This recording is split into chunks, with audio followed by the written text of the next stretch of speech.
नवकोड़ियों जे भरपासे जा इलाइक़ा ज़राअत जे हिसाब सां हिकु अहम मर्कज़ जी हैसियत रखनि था। हिते नवकोड़े भरपासे जे इलाइक़नि में चेट जो सीज़न हलंदड़ आहे।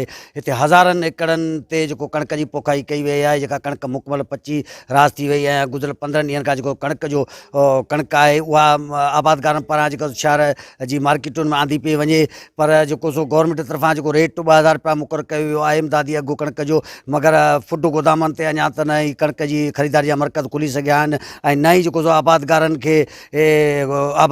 खे बारदानो मिली सघियो आहे। जंहिं सबबु जेका आबादकार मजबूर थी जेका पंहिंजी कणिक आहे उहा नवकोड़ जे दुकाननि ते जेके सस्ते अघ सां विकिरी रहिया आहिनि, जेको 1600 खां 1700 रुपया रेट ते विकिरो थी रही आहे।